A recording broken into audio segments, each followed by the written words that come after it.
तर नमस्कार मित्रांनो, पुन्हा एकदा तुम्हाला सर्वांचं स्वागत आहे ग्रेडक्स अकॅडमीमध्ये.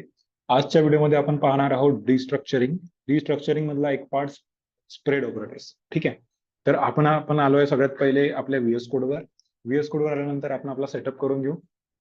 सेटअप मध्ये सगळ्यात पहिले आपण आपली इंडेक्स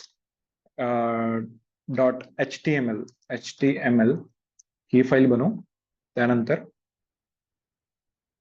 आपली जावास्क्रिप्टची फाईल, ज्याला आपण स्क्रिप्ट डॉट जेएस म्हणू. ठीक आहे. तर आपण आपल्या दोन्ही फाईल बनवून घेतल्यात. आपली HTML ची बॉयलर प्लेट आपण त्या ठिकाणी आणू आणि आपल्या स्क्रिप्ट सोबत, म्हणजे आपल्या डॉक्युमेंटला आपल्या स्क्रिप्ट डॉट जेएसच्या फाईलला लिंक करून घेऊ. ठीक आहे. तर ही प्रोसेस आपण बऱ्याचदा बघितली आहे. तर यामध्ये कोणाला डाऊट नसला पाहिजे, आणि जर असेल तर कमेंट सेक्शन मध्ये तुमचा डाऊट कळवा, आपण याला रिवाइज करून घेऊ. ठीक आहे. सो आपण जो टॉपिक पाहणार आहोत आज, त्याचं नाव आहे spread operators. Spread operators JavaScript मध्ये एक महत्वाचा पार्ट आहे. तो डिस्ट्रक्चरिंग या कन्सेप्टच्या आतमध्ये येतो. ठीक आहे.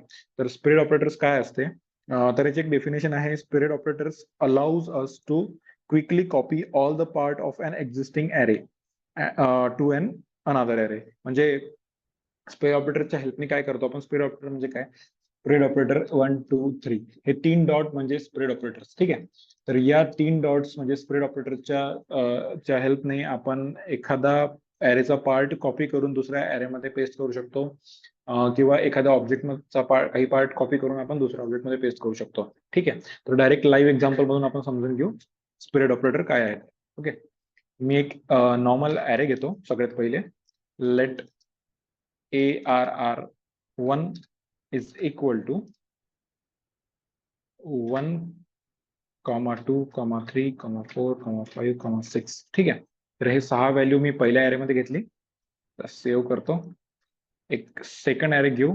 Late ARR of 2 is equal to, याच्यानंतरच्या व्हॅल्यूज घेऊ आपण 7, 8, 9, 10, 11 आणि 12. ठीक आहे. तर आपण असे 2 ॲरेज घेतले आहे, आणि या 2 ॲरे मध्ये आपण आता स्प्रेड ऑपरेटरचा यूज करून पहिल्या ॲरेची व्हॅल्यू दुसऱ्या ॲरेमध्ये पेस्ट करू शकतो, किंवा दुसऱ्या ॲरेची व्हॅल्यू पहिल्या ॲरेमध्ये पेस्ट करू शकतो. ठीक आहे. एक कन्सोल डॉट लॉग मध्ये आता एक काय अप्रोच असू शकतो, मला ॲरे 1 ची पूर्णच्या पूर्ण व्हॅल्यू ॲरे 2 मध्ये पाहिजे. तर फॉर एक्झाम्पल स्टार्टिंगला पाहिजे. तर स्टार्टिंगला मी काय करणार? स्प्रेड ऑपरेटरचा यूज करणार. 1 2 3 3 डॉट आणि आपल्या ARR ऑफ 1 चं नाव आणि कॉमा. ठीक आहे. मी काय केलेलं आहे ARR ऑफ 2 मध्ये, या सेकंड ॲरे मध्ये मी डिस्ट्रक्चरिंगचा यूज करून पहिल्या ॲरेला बोलवलं आहे. त्यानंतर माझे दुसऱ्या ॲरेचे एक्झिस्टिंग नंबर्स राहील. ठीक आहे. आणि मी console dot log ARR of 2 करतो, म्हणजे दुसरा ॲरे. ठीक आहे. आता आपण ॲरे मध्ये पाहिलं होतं की इंडेक्सिंग असतात. ठीक आहे. 0th इंडेक्सवर हे आहे फॉर एक्झाम्पल, त्यानंतर फर्स्ट इंडेक्सवर हे सगळ्या गोष्टी आहेत. तर याच्यामध्ये जर आपण याची लेंथ पाहिली, तर आता याची लेंथ कमी असेल. फॉर एक्झाम्पल 1 2 3 4 5 6, आणि हा एक समजा 7th पकडला, तर याची लेंथ बहुतेक 7 असेल, 7 असेल. बट हा एक हे एक व्हॅल्यू नसून हे स्प्रेड ऑपरेटरचा म्हणजे पूर्णच्या पूर्ण हा एक ॲरे आहे. ठीक आहे. याला आपण कन्सोल डॉट लॉग करू, आणि आपण आपल्या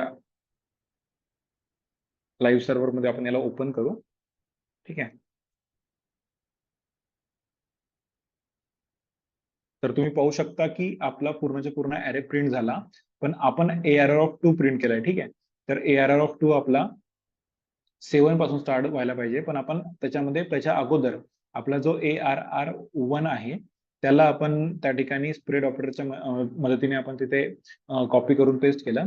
तर 1 2 3 4 5 6 7 8 9 10 11 आणि 12 अशी पूर्ण 12 लेंथची आपल्याला ॲरे ARR 2 मध्ये आला.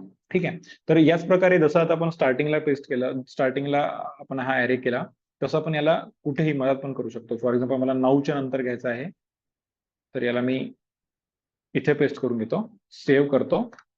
तर तुम्ही पहा की 7 8 9 1 2 3 4 5 6 म्हणजे इथून इथपर्यंतचा आपला जो आहे पहिला एरे, तुम्ही 9 नंतर पेस्ट केला त्याला स्प्रेड ऑपरेटरच्या हेल्पने, तर तो या ठिकाणी आला होता. ठीक आहे. त्यानंतर याला आपल्याला जर लास्टला पाहिजे असेल तर मी याला कट करतो आणि लास्टला टाकतो. ठीक आहे. तर आपला पहिला एरे लास्टला येईल. हे 12 पर्यंत व्हॅल्यू आल्यानंतर मग 1 2 3 4, पण काय झालं, एकाच एरे मध्ये हे पूर्णच्या पूर्ण व्हॅल्यू आली. ठीक आहे. याच्यानंतर आणखी एक अप्रोच काय आहे की आपण काय करू शकतो, या दोन्ही ऍरेला तिसऱ्या ऍरे मध्ये सेव्ह करू शकतो. जसं की लेट ARR3 इक्वल टू, आता याच्यामध्ये आपण स्प्रेड ऑपरेटरचा कसा यूज करू पहा. सगळ्यात पहिले मला पहिला एरे आणि दुसरा एरे या तिसऱ्या एरे मध्ये सेव्ह करायचा आहे. ठीक आहे.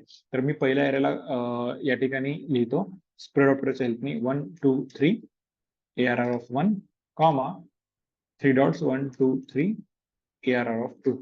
ठीक आहे. इतकं लिहिलं आणि याच्यामध्ये मी माझा हा तिसरा एरे करणार. आता काय केलंय आपण लाईन नंबर 7 वर काय केलेलं आहे, एक तिसरा एरे घेतला, त्याच्या आतमध्ये आपण पहिल्या एरेला स्प्रेड ऑपरेटरच्या हेल्पने लिहिला, सोबत दुसऱ्या एरेला पण स्प्रेड ऑपरेटरच्या हेल्पने लिहिलं, आणि या तिसऱ्याला आपण कन्सोल डॉट लॉग केलं. तर तुम्ही पाहू शकता आपल्या कन्सोल डॉट लॉग मध्ये 1 पासून 12 पर्यंत म्हणजे दोन्ही एरे आपल्यासोबत प्रिंट झाले, याची लेंथ 12. ठीक आहे. तर हे जे 3 डॉट्स आहे हे आपण आपल्या प्रोग्रामिंग मध्ये खूप जास्त याचा यूज करतो. जसं या स्प्रेड ऑपरेटर असतात तसंच एक याचा अनादर पार्ट असतो. ठीक आहे. पण आपल्याला तो नंतरच्या व्हिडिओमध्ये पाहायचा आहे. तर हे होती पूर्ण माहिती स्प्रेड ऑपरेटर बद्दल. ठीक आहे. जे की पूर्ण डिस्ट्रक्चरिंगच्या आतमध्ये येते. ठीक आहे. नेक्स्ट व्हिडिओमध्ये आपण डिस्ट्रक्चरिंग आणखी डीप मध्ये पाहू. ठीक आहे. तोपर्यंत चॅनलवर बनवून राहा आणि चॅनलला सबस्क्राईब करा. आणखी भेटू नेक्स्ट व्हिडिओमध्ये. Thank you so much.